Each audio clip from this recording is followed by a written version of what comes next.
আসসালামু আলাইকুম। AR technology চ্যানেলের পক্ষ থেকে আপনাদেরকে স্বাগতম। আপনাদের সাথে আছি আমি আশিকুর রহমান। আজকে আলোচনা করব এমএস ওয়ার্ডে ড্রপ ক্যাপ কিভাবে আপনারা নিবেন, আলোচনা করব।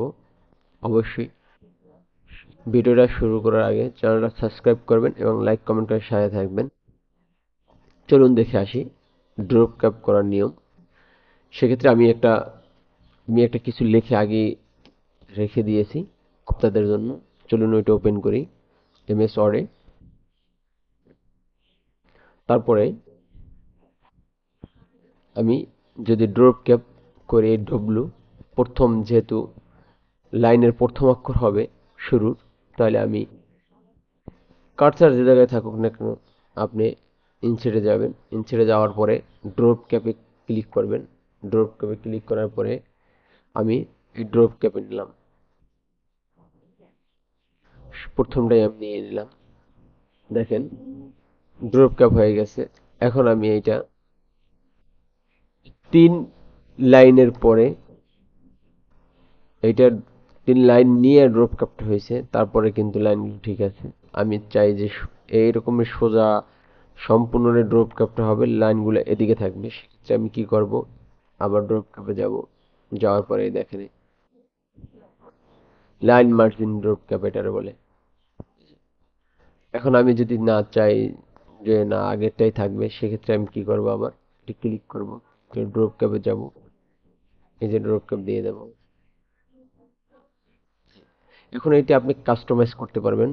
সেক্ষেত্রে আপনি কি করবেন, ড্রপ ক্যাবে যাবেন। ড্রপ ক্যাবে যাওয়ার পর ড্রপ ক্যাব অপশনে ক্লিক করবেন। তারপরে এ জায়গা থেকে সিলেক্ট করবেন আপনি কোন ড্রপ ক্যাবটা নিতে চান, এবং এ জায়গা থেকে ফন্ট চেঞ্জ করতে পারবেন। এই যে ফন্টে ক্লিক করবেন, আপনার যে ফন্ট পছন্দ ওই ফন্টটা নিয়ে নেবেন। এবং লাইনে আপনার কত লাইন নিয়ে আপনি ড্রপ করতে চান, সেক্ষেত্রে আমি নিতে চাই ধরেন 5 লাইন।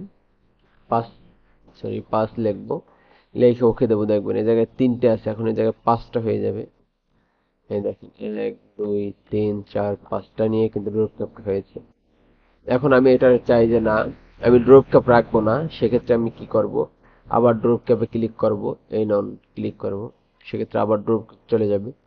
এখন আপনি যদি আবার ড্রপ ক্যাপ করতে চান, সেক্ষেত্রে আপনি যে ড্রপ ক্যাপটা নিতে চান এই জায়গায় যাবেন। এটা আমি নিলাম। তারপর দেখেন এই জায়গা থেকে 3 লাইনে আমি ড্রপ ক্যাপটা নেবো না, 5 লাইন নেব। 6 লাইন নিয়ে আমি এই জায়গা থেকে পয়েন্ট বাড়াই দেব, 2 দিয়ে দেব। দেখেন এই জায়গার দূরত্বটা এই জায়গায় 2 ইঞ্চি হয়েছে। যে না, এই জায়গায় আমি আর 2 বাড়িয়ে দেবো। সেক্ষেত্রে আমি কি করবো, আবার এটি ক্লিক করব। ক্লিক করার পরে আমি 5 যদি 6 দেই, 5 দিলে 5 হবে। দেখেন এখন যদি না, এটা আমি সাথেই রাখবো, দিয়ে ফেলাইছি। এখন কি করবো, আবার যাব, যে এটা কমিয়ে দেব, তারপর ওকে দেব। এভাবে আপনারা ড্রপ ক্যাপ করতে পারবেন। আপনার যে ড্রপ ক্যাপ দরকার দিয়ে ফেলাইছেন, এখন দরকার পড়বে না, সেক্ষেত্রে কি করবেন, নন ড্রপ ক্যাপ। হ্যালো ভিউয়ার্স, আজকে এ পর্যন্তই। দেখাবো অন্য কোনো ভিডিওতে।